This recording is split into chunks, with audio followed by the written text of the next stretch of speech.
The ice storm hit without warning, turning the colony ship's emergency pod into a frozen tomb. Lieutenant Marcus Webb crouched beside the dying alien, watching her shallow breaths create tiny clouds in the sub-zero air. Her skin had shifted from pale blue to almost white, and her three-fingered hands clutched the small bundle against her chest with desperate strength. "Please," she whispered in broken English, her species having learned human languages during the trade negotiations 3 months ago. "My daughter. Save my daughter." Marcus had been on patrol when his scanner picked up the distress beacon, half buried in snow 2 kilometers from the human outpost. The pod had crashed hard, its hull cracked open like an eggshell. He'd found her inside, bleeding from a dozen wounds, her body wrapped around her child like a shield. "I'm getting you both out," Marcus said, already working to free them from the wreckage. His thermal scanner showed the mother's core temperature dropping fast. Too fast. No time. Her eyes, large and golden, fixed on his face. "She needs warmth. Human warmth. Your species runs hot. Please." Marcus pulled the child free as the mother's grip finally loosened. The little one couldn't have been more than 2 years old in human terms. Her face a smaller version of her mother's, with the same golden eyes now wide with fear. She wasn't crying. She was too cold to cry. "Take her," the mother gasped. Blood trickled from her mouth, freezing before it hit the floor. "Your body heat. It will save her. I cannot." Marcus pressed his gloved hand against the pod's console, accessing the emergency logs. The crash had happened 6 hours ago. 6 hours in temperatures that would kill a human in minutes. The mother had used her own body as a heater, burning through her energy reserves to keep her daughter alive. "What's your name?" Marcus asked, tucking the child inside his thermal jacket against his chest. The little one's skin felt like ice against him. "Kira." The mother smiled, a heartbreaking expression. "Her name is Vela. Tell her I loved her. Tell her I tried." "You're coming with us," Marcus insisted, but Kira was already shaking her head. "My organs are failing. I feel it. But Vela, she is strong. She will live." Kira's breathing rattled. "Humans save people. I heard the stories. You saved the Taraxians when their world burned. You pulled the Deltans from the black hole's edge. Save my daughter. Please." Marcus felt Vela shiver against his chest, felt her tiny heart beating too slowly. He had maybe 15 minutes to get her back to the outpost before hypothermia became irreversible. "I promise," he said. Kira's hand reached up, touching his face with fingers that left frost on his skin. Her hand fell. Her chest stopped moving. The golden eyes stared at nothing. Marcus ran. The storm screamed around him as he pushed through snow up to his knees, his legs burning with effort. Vela made small sounds against his chest, weak but alive. He cranked his suit's internal heaters to maximum, knowing it would drain his battery faster, but not caring. The child needed warmth, more than he needed a powered suit. "Stay with me, kid," he muttered. "Your mom didn't die so you could give up now." His communicator crackled. "Webb. Report. We're reading critical power levels on your suit. Reddens, I've got a survivor." Marcus panted. "Juvenile alien. Hypothermic. Need medical standing by. Copy that. We see you on scanner." 2 minutes out. 2 minutes felt like 2 hours. Marcus could feel Vela's heartbeat growing stronger against his chest as his body heat transferred to her. She was responding. She was fighting. The outpost lights appeared through the blizzard like a beacon. The airlock doors opened, and Marcus stumbled through, immediately surrounded by medical staff. They tried to take Vela, but she clung to him with surprising strength, her small fingers gripping his shirt. "It's okay," Marcus said softly. "They're going to help you." Dr. Lisa Brennan, the outpost's chief medical officer, scanned Vela quickly. "Core temp is rising. You got to her in time. Let's get her to the medical bay." As they worked, Marcus stood back, watching the child who should have died. Vela's skin was already returning to its natural pale blue color. Her eyes tracked the medical staff with alert intelligence. "Where's the mother?" Lisa asked. Didn't make it. She used her last energy keeping the kid alive. Marcus pulled off his frozen gloves. She asked me to save her daughter. Said she'd heard stories about humans saving other species. Lisa's expression softened. Well, we just added another true story to that collection. Marcus looked at Vela, remembering Kira's dying words, her desperate hope that the stories about humans were real. In the frozen night, in the last moments of her life, she had bet everything on human compassion, and she had won. The next morning, Marcus sat beside Vela's medical pod. She was sleeping peacefully, her vitals strong and stable. The station commander, Colonel Danny Price, stood in the doorway. The kid's going to make it, Danny said. Hell of a thing you did out there, Marcus. Her mother did the hard part. I just finished what she started. Danny nodded slowly. We've contacted her species embassy. They're sending a ship, but it'll be 3 days. Until then, she's our responsibility. He paused. The mother's name was Kira. She was a xenobiologist, traveling to a conference. The pod's black box shows a catastrophic engine failure. She had seconds to get into the escape pod before the main ship exploded. She spent those seconds saving her daughter. Yeah, Danny looked at the sleeping child. Her species, they're cold-blooded. They can survive low temperatures better than us, but they can't generate their own heat efficiently. In extreme cold, they go into a kind of hibernation. Kira forced herself to stay active, burning through her body's reserves to produce warmth for Vela. She knew it would kill her. Marcus felt a weight in his chest. She made her choice, and you made yours. You could have called for backup, waited for a proper rescue team with better equipment. Done. There wasn't time. No, Danny agreed. There wasn't. That's what makes it count. Vela stirred, her golden eyes opening. They found Marcus immediately, and she made a soft sound, reaching toward him with her small 3-fingered hand. Lisa, checking the monitors, smiled. She's imprinted on you. You were the first warm, safe thing she felt after the crash. To her, you're the one who saved her life. Marcus moved closer, letting Vela grasp his finger. Her grip was surprisingly strong. Hey, little one, he said quietly. You're safe now. Vela made another sound, almost like a purr. Her skin had fully returned to its healthy pale blue color, and her eyes were bright with intelligence. She understands more than you'd think, Lisa said.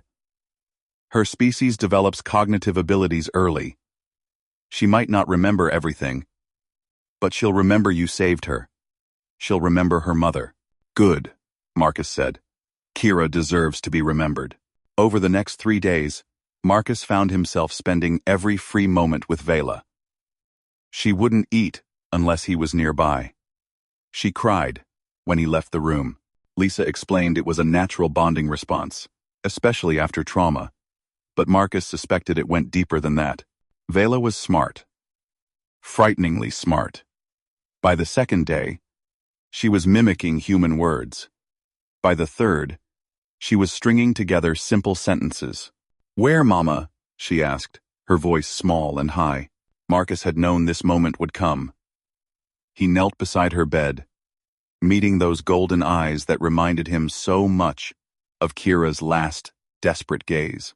Your mama loved you very much, he said carefully. Vela's eyes widened with understanding beyond her years. Mama gone? Yes, but she made sure you would live. She asked me to tell you she loved you, and she tried her best. Tears, clear and crystalline, rolled down Vela's blue cheeks. Marcus picked her up, and she buried her face against his shoulder, her small body shaking with sobs. It's okay to be sad, Marcus whispered. Lisa watched from the doorway, her own eyes glistening. The embassy ship arrives in 4 hours, she said quietly. Marcus nodded, still holding Vela. 4 hours until she went home to her people. 4 hours until he said goodbye to the child he'd pulled from the frozen night. But those 4 hours felt both too long and far too short. The embassy ship was sleek and elegant, its hull painted with flowing designs that reminded Marcus of water. Ambassador Theron, a tall member of Vela's species with deep blue skin and kind eyes, greeted them at the airlock. "We owe you a debt that cannot be repaid," Theron said, his English perfect. "Kira was one of our brightest minds. Vela is her legacy." "I did what anyone would do," Marcus replied. "No." Theron's voice was firm. "You did what humans do. You saw a life in danger, and you ran toward it, not away. You risked your own survival for a child of another species, a child you had never met. That is not common in the galaxy, Lieutenant Webb. That is exceptional." So, Vela clung to Marcus's neck, refusing to look at Theron.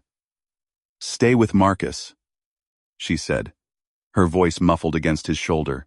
Theron's expression filled with sadness. "She has family waiting, a grandmother who loves her." "Vela," Marcus said gently, pulling her back so he could see her face. "These are your people. They're going to take care of you." "But you saved me," Vela said, her golden eyes huge. "You kept me warm. You promised I'd be okay. And you are okay. You're going to be more than okay. You're going to grow up strong and smart, just like your mom." Marcus felt his throat tighten. "But you need to be with your family now." "Your family," Vela insisted. Theron stepped forward. "Lieutenant Webb, in our culture, there is a tradition. When someone saves a life at great personal risk, they become soul-bound to that person. It is not a legal obligation, but a spiritual one. You are, in our eyes, Vela's second father." Marcus blinked. What? "You will always be welcome among our people. Vela will be raised knowing your name, knowing what you did. And when she is old enough, if she chooses, she may return to visit you." Theron placed his hand over his heart. "You gave her life." Marcus looked at Vela, at this small child who had survived against impossible odds because two people, one alien and one human, had refused to let her die. "Okay, Vela," he said softly. "You need to go with Ambassador Theron now, but I'll never forget you. And maybe, someday, you can come back and tell me about all the amazing things you've done." Vela hugged him fiercely. "I'll come back. I promise. I'll be waiting." Theron gently took Vela's hand, and together they walked toward the embassy ship. At the airlock, Vela turned back one last time, raising her small hand in a wave. Marcus waved back, watching until she disappeared from sight. Lisa stood beside him. "Yeah," Marcus said, though his eyes were burning. "I'm okay." "You know what the weird thing is?" Lisa said. 3 months ago, we barely knew Vela's species existed. Now you're soul-bound to one of their children. That's how first contact really works, isn't it?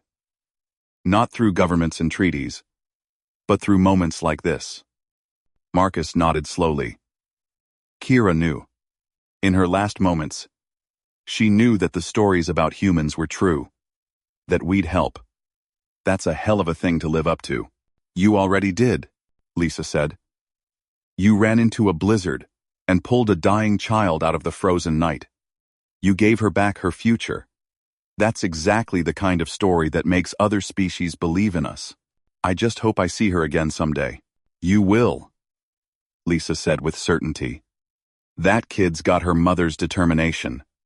If she promised she'd come back, she will." Marcus looked out at the stars beyond the viewport, thinking of Kira's last words, of her desperate hope, of the way she had burned her life away, to give her daughter a chance. He thought of Vela's golden eyes, so much like her mother's, filled with trust and hope. Somewhere out there, beyond the frozen night and the endless dark, a child lived because two people had made impossible choices, a mother who had given everything, and a human who had run toward danger instead of away from it. The stories about humanity were true, and they would continue to be true. One life saved at a time. Weeks passed, and life at the outpost returned to normal rhythms. Marcus went back to his patrols, scanning the ice fields for distress signals and monitoring the weather systems. But something had changed. Every time the snow fell, he thought of Kira. Every time he saw a child, he thought of Vela. Danny noticed. "You've been different since the rescue," he said one evening in the mess hall. "Quieter. Just thinking," Marcus replied. "About the kid? About a lot of things. About what it means that Kira spent her last hours keeping her daughter alive. About what it means that she trusted a human she'd never met to finish what she started." Danny took a sip of his coffee. "Heavy stuff. We have a reputation out there, Danny. Other species see us as the ones who help, who save people. But what happens when we can't? What happens when we fail? When 7300, oh line, we haven't failed yet, but we could. And if we do, if we let someone down, does that destroy everything we've built?" Danny was quiet for a long moment. "You know what I think? I think every rescue matters. But not because it builds or destroys a reputation. It matters because it's a life. Vela matters because she's Vela, not because saving her proves something about humanity." Marcus nodded slowly. "Her grandmother sent a message yesterday. Vela's doing well. She talks about the human who saved her constantly. She wants to be like her mother, wants to study xenobiology and build bridges between species. Because her mother died building those bridges, and you showed her, they matter. I just carried her through a storm." "No," Danny said firmly. "You showed her that, when the worst happens, when everything falls apart, humans will be there." "That's not nothing, Marcus. That's everything." The communicator on the wall chirped. "Webb. Price. Report to communications.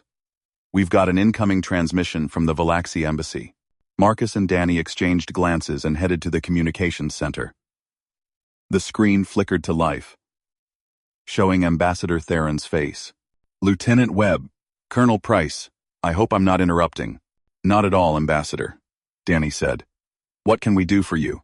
"I wanted to inform you that Vela has been asking to speak with Lieutenant Webb. Would that be possible?" Marcus felt his heart skip. "Of course." Theron's image shifted, and suddenly Vela's face filled the screen. She looked healthier, happier, her golden eyes bright. "Marcus," she exclaimed, her English much improved. "I miss you too, kid. You look great. Grandmother says I'm growing fast. She tells me stories about Mama every night. She says Mama was the bravest person she knew.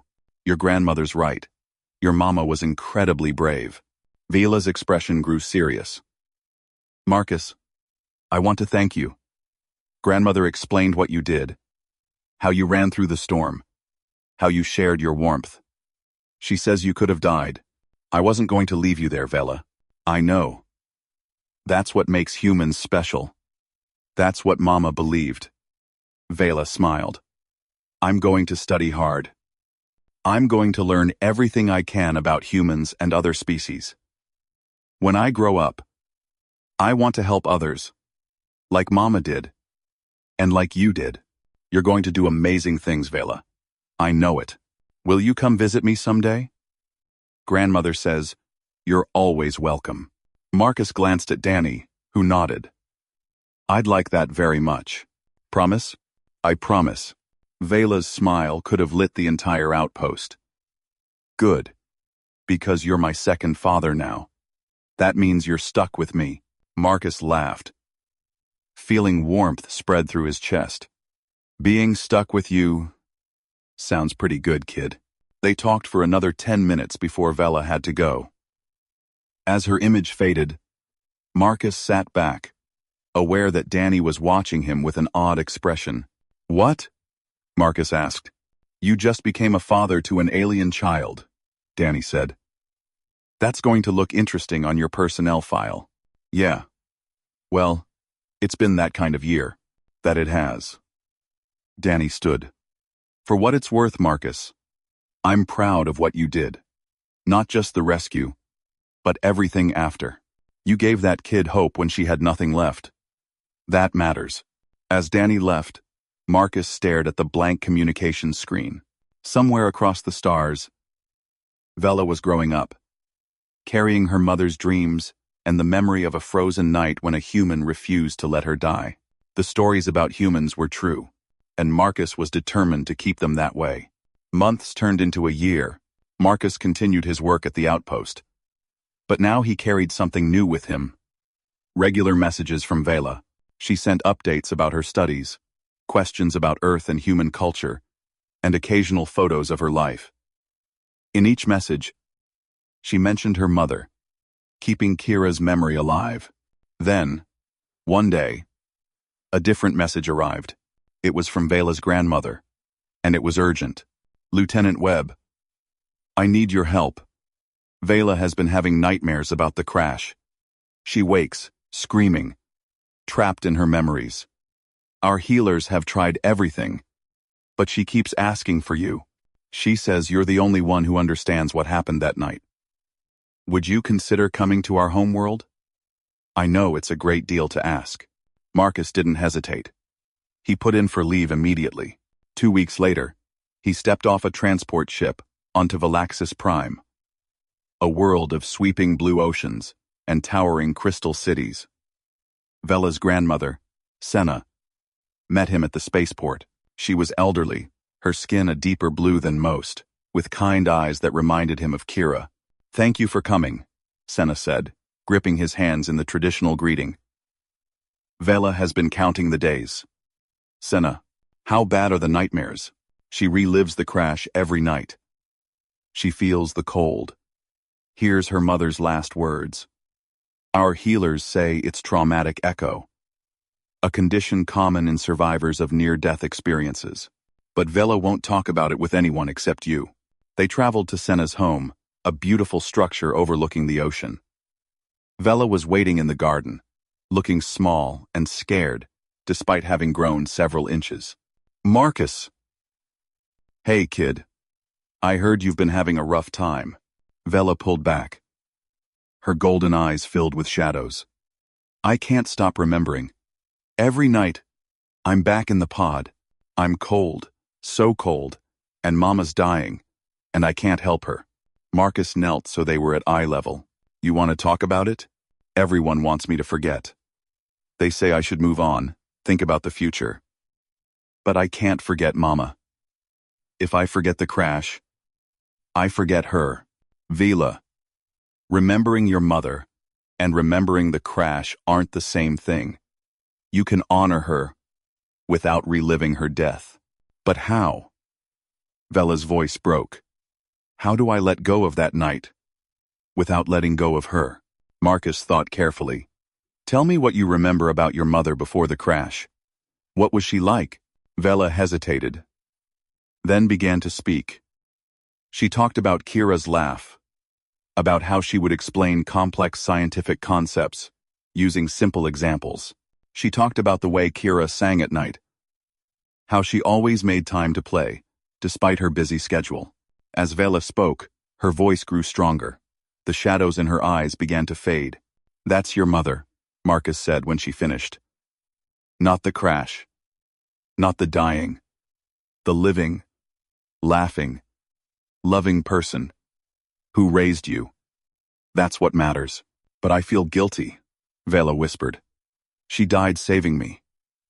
What if I'm not worth it? What if I can't live up to her sacrifice? Vela, your mother didn't save you because you had to earn it. She saved you because she loved you. The only thing you owe her is to live a life that would make her proud.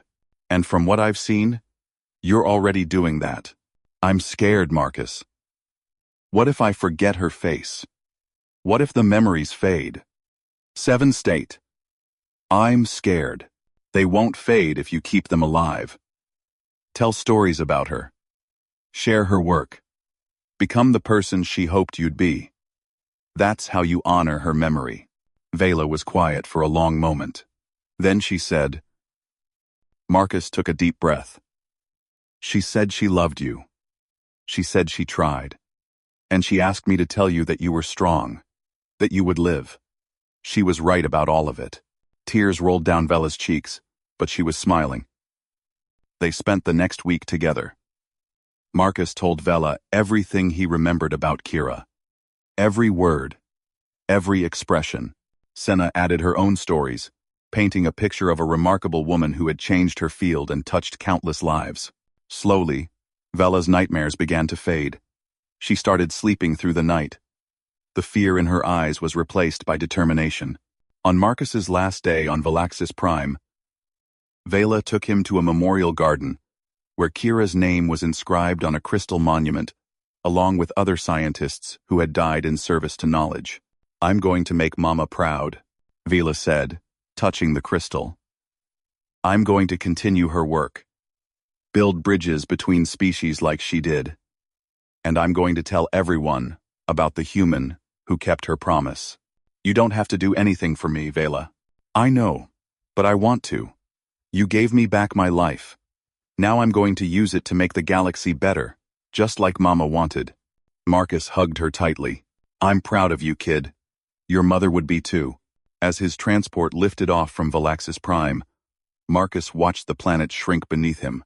He thought about Kira's sacrifice, about the frozen night that had changed everything, about the child who had survived against impossible odds. The stories about humans were true, but the stories about the Valaxi were true too. Stories of strength, of determination, of mothers who would give everything for their children, and children who would honor that sacrifice by becoming extraordinary. 5 years later, Marcus stood in the Grand Assembly Hall on Valaxis Prime, watching as Vela, now a young adult, presented her doctoral thesis on interspecies communication. Her golden eyes shone with confidence as she spoke, her mother's brilliance clear in every word. Ambassador Theron stood beside Marcus. "She's remarkable, isn't she?" "She is," Marcus agreed. "Because of you. Because you refused to let her die in the frozen night. Because of her mother. Kira made the real sacrifice. And you honored it. You finished what she started." Theron paused. "You know, when news of the rescue spread, it changed something in how other species view humanity. You weren't soldiers or conquerors that night. You were a person who saw a child in danger and ran to help. That's the humanity the galaxy is learning to trust." Marcus watched Vela take her bows to thunderous applause. She caught his eye and smiled. That brilliant smile that reminded him so much of the frightened child he'd carried through the storm. "She's going to change the galaxy," Marcus said. "She already has," Theron replied. "And so have you." After the ceremony, Vela found Marcus in the crowd. She was taller now, poised and confident, but her hug was still that of the child he'd saved. "Thank you for being here," she said. "I wouldn't miss it for anything. I dedicated my thesis to Mama and to you, to the woman who gave me life and the human who saved it." Marcus felt his eyes burn. "Your mother would be so proud of you, Vela." "I know I am." Fino. "I've been offered a position with the Galactic Council," Vela said, "working on interspecies relief efforts. I'll be coordinating rescue operations across multiple sectors." "That's amazing. I want to do what you did. I want to be there when someone needs help. When everything falls apart and hope seems lost. I want to prove that the stories about compassion and courage aren't just about one species." Marcus smiled. "You're going to be incredible at it. Will you visit again? Grandmother isn't getting any younger. Try to keep me away." They stood together, looking out over the crystal city as the sun set, painting everything in shades of gold and blue. Two people, human and Valaxi, bound together by a frozen night and a promise kept. "Marcus," Vela said quietly, "sometimes I still dream about that night. But now, when I wake up, I don't feel scared. I feel grateful, because that's the night I learned what it means to survive, to fight, to hope. That's the night I learned that family isn't just about blood. It's about the people who refuse to let you die in the dark. Your mother taught you that. She fought for you until her last breath, and you carried on her fight. You both saved me." Vela looked at him with those golden eyes. Kira's eyes. "I'm going to spend my life doing the same for others. That's my promise. To Mama, to you, To everyone who believes that one life matters, that one choice can change everything. Marcus pulled her into another hug, this adopted daughter of his heart.